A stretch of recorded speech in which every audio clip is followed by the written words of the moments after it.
Ada kisah nyata di Saudi kemarin terjadi.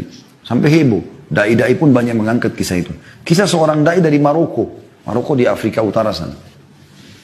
Salah satu negara Arab yang ada di sana. Orang ini, dai ini di Maroko, subhanallah dia mimpi. Rasulullah SAW datang kepada dia.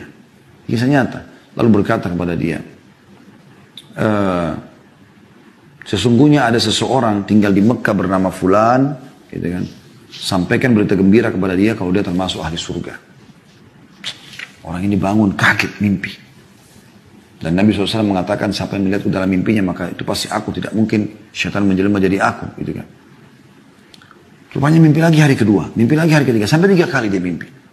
Karena 3 kali dia penasaran, dia ambil pakaiannya, dia beli tiket, berangkat langsung umroh. Tiba di Mekah dia ngobrol sama teman-temannya dai-dai yang dia kenal juga. Orang-orang saleh, Masya Allah, kelihatan ada jenggotnya, kelihatan wajahnya orang-orang saleh, Masya Allah. Bertemu mereka, lalu dia cerita sama teman-temannya, saya mimpi ada seseorang bernama Fulan bin Fulan dari suku ini, itu di Mekah. Dan Nabi SAW bilang 3 kali dalam mimpi saya sampaikan dia termasuk ahli surga. Gimana nih gitu? Ayo kita cari. Teman-temannya bantu cari, tanya sana, tanya sini. Setelah berapa hari berusaha, nah betul ditemukan ada orang bernama itu di salah satu, kalau kita RT lah ya, di Mekah. Datanglah mereka ke sana, lalu kemudian menanyakan kepada Pak RT-nya kalau kita ya, Umdah gitu kan. Nanya, gimana nih? Ada nggak sih orang bernama Fulan? Mereka, RT-nya sendiri, RT itu RW itu kaget pada saat itu. Kenapa kalian cari?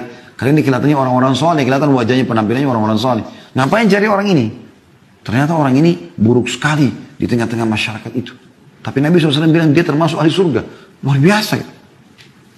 Maka kata orang yang dari Maroko ini, emang kenapa? Dia bilang kalian tidak layak bertemu sama orang ini. Orang ini ahli maksiat. Kalau ada orang yang paling buruk di tempat kami ini, dia orang paling buruk ini. Enggak sholat, enggak segala macam. Kata orang dari Maroko, tapi saya mau ketemu. Di mana rumahnya? Tunjuk rumahnya. Pergilah ke sana, ringkas cerita. Kemudian tiba di sana, kemudian ya, ketuk-ketuk itu dibuka sama orang ini. Keluarlah orang yang penampilannya, dari penampilan saya subhanallah kelihatan kayak orang buruk gitu ya. Ada orang subhanallah kena maksiatnya walaupun tampan jadi jelek kelihatan. Ada orang subhanallah kena kesolehannya walaupun biasa tapi Allah berikan kelebihan. Seperti itu.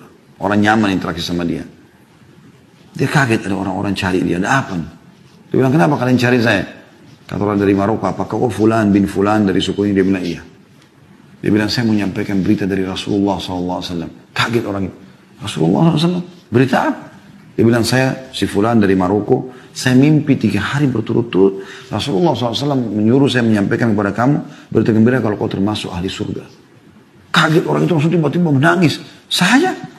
Kata dia, kata orang Maroko itu, iya. Demi Allah saya nggak bohong sama kamu. Saya datang dari Maroko jauh-jauh umroh ini hanya untuk bertemu dengan kamu menyampaikan itu. Dia bilang demi Allah, akhi, orang itu bilang, tidak ada orang lebih buruk daripada saya di sini. Bagaimana bisa saya dapat jaminan itu? Kata orang Maroko itu saya nggak pusing dengan itu. Cuma saya datang khusus untuk menyampaikan itu dan saya mau tahu amalan apa yang kau lakukan ini. Sampai 3 hari betul-betul saya mimpi Rasulullah suruh sampaikan sallallahu alaihi wasallam berarti mereka termasuk ahli surga. Dia bilang, saya tidak ada. Kata orang Maroko, coba ingat. Hanya sampai dia ingat. Dia mengatakan, yang saya teringat sekarang, tetangga saya ini, tunjuk rumah sebelahnya. Tetangga saya ini adalah seorang janda yang punya 3 anak. Hidupnya susah. Waktu suaminya meninggal, nggak ada yang menaungi mereka.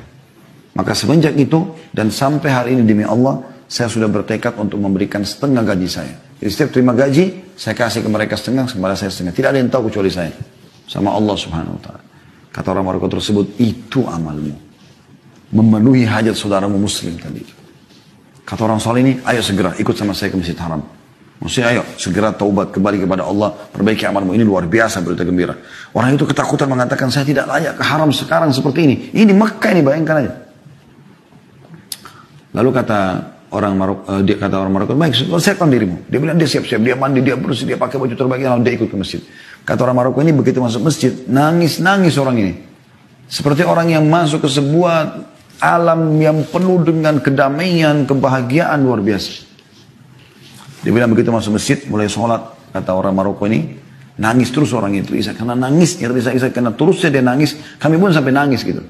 Dan subhanallah, setelah baca tilawah Al-Quran di rakaat pertama ruku, ya tidak sujud, begitu sujud, kami bangun sama imam, dia masih sujud orang ini. Kami sujud lagi yang kedua, dia masih sujud. Kami berdiri rakaat kedua sampai terus, itu maghrib waktu itu.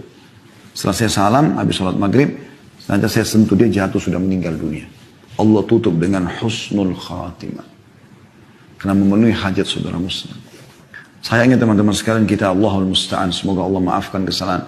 Kadang-kadang depan mata sudah jelas saudara kita muslim datang. Miskin, jilbabnya kotor, di lampu merah, sendalnya juga putus.